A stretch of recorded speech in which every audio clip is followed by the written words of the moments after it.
de fallo masivo. Tiempo para ir al análisis y a esta hora con Javier Echeverría, analista independiente. Muy buenos días, Javier.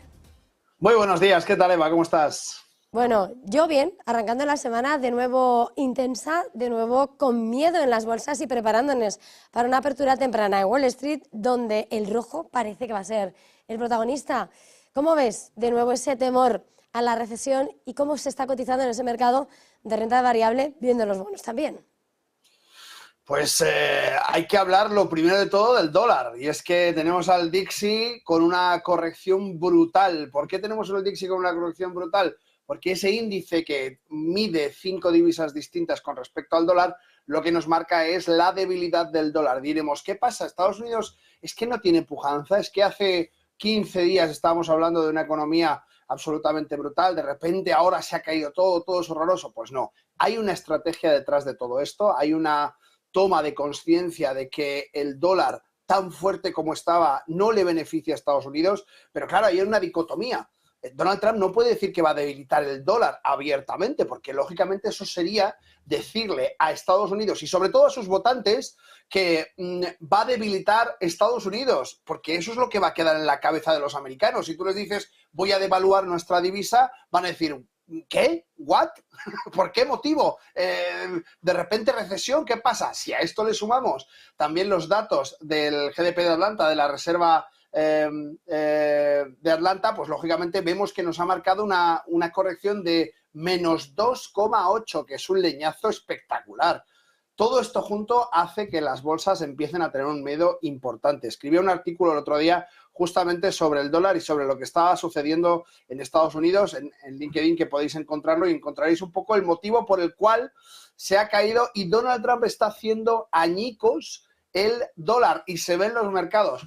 Este artículo es concreto de hace una semana y fijaos, si tiramos hacia atrás en los gráficos y nos vamos una semana, veremos justamente dónde estaba el dólar. En este punto concreto, justamente en zona de resistencia, cuando estábamos diciendo, señores, está rompiendo Trump el dólar. ¿Por qué lo hace? Me preguntarás. Pues evidentemente porque necesita conseguir dos cosas. La primera y más evidente es que con un dólar fuerte las exportaciones de Estados Unidos y por tanto la balanza comercial sufren mucho. Si yo tengo que comprar algo a Estados Unidos y me lo cobras en dólares, que es una divisa muy fuerte, pues lógicamente tengo menor poder adquisitivo para hacerte compras, de tal manera que su balanza comercial sufre. Y en segundo lugar, que justamente por eso en todo esto, los bonos, esos bonos, esa renta fija, lógicamente, hay una deuda muy importante en Estados Unidos. Esa deuda tiene a día de hoy en intereses más que el presupuesto de Estados Unidos. Si nos vamos a ver la deuda de Estados Unidos, esto que veis ahora mismo es la deuda de Estados Unidos, nada más y nada menos que 36,22 trillones de dólares en este momento. Y claro, ¿qué sucede? Pues que con una deuda tan grande, los intereses superan al presupuesto anual de Estados Unidos en defensa, que son 850.000 millones. Bueno, pues los intereses son 870.000 millones. Esto quiere decir que si nosotros rebajamos lo que vale un dólar, también estamos rebajando lo que nos cuesta pagar esa deuda. Y por tanto, se nos hace más fácil revertir un poco esta situación de absoluta locura que estamos viendo. Lo llevamos diciendo todo el año pasado, lo llevamos diciendo el anterior y por supuesto a principios de año. Esta fiesta la tiene que pagar alguien. No se puede subir el techo de deuda de manera absolutamente brutal. Y esto, como decía, justamente va a colación de tu pregunta, ¿qué pasa con la renta fija? Pues vemos ese bono soberano, ese T-Note, ese bono a 10 años de Estados Unidos, cómo empieza a recortar su yield, empieza a recortar su beneficio. Esto supone que lógicamente tienen que hacerlo más caro porque tienen que mostrar que hay un refugio ahí y que todavía tienen pujanza. Esto hace que, lógicamente, a mayor precio del bono, menor precio del yield. Hay una relación directa entre la rentabilidad de los bonos y el precio de los bonos, que es una correlación negativa. Cuanto más vale el bono, menos rentabilidad da. Cuanto más rentabilidad da, menos vale el bono. Lógicamente, si todo el mundo empieza a irse a la renta fija como medida de protección de Estados Unidos, pues empieza a moverse el capital hacia una mayor demanda, el bono sube y por tanto la rentabilidad baja. Esto al final también, como decimos, influye dentro del dólar. Hemos visto ese Dixie con una caída fortísima y que de momento técnicamente nos lo encontramos justamente en una zona importante, una zona de confluencia de precios que vemos que ha servido el 5 de noviembre del 24, ha servido también el 22 de marzo del 24, ha servido también la zona de septiembre del 23. Toda esa zona es una zona de confluencia de precios. Y no se nos olvide, Eva, un dato muy importante, y es que el VIX saca los pies del tiesto. Esto significa lo que decíamos a primeros de año. Vamos a ver incremento de la volatilidad en 2025. El 2025 va a ser el año de la volatilidad. La mayoría de los analistas empiezan a hablar de inestabilidad y yo hablo de volatilidad, porque la inestabilidad al fin y al cabo puede ser transitoria o no, pero la volatilidad se va a quedar todo este año. Hay muchísimas fuerzas distintas que están trabajando y que tenemos que entender muy bien cómo funcionan. Para eso tenemos que estar muy pendientes de los índices principales, no solamente el S&P 500, no solamente el Dow Jones, sino también el VIX. También tenemos que ver cómo se mueve el crudo. Tenemos que entender la fotografía completa porque si no esto es una locura.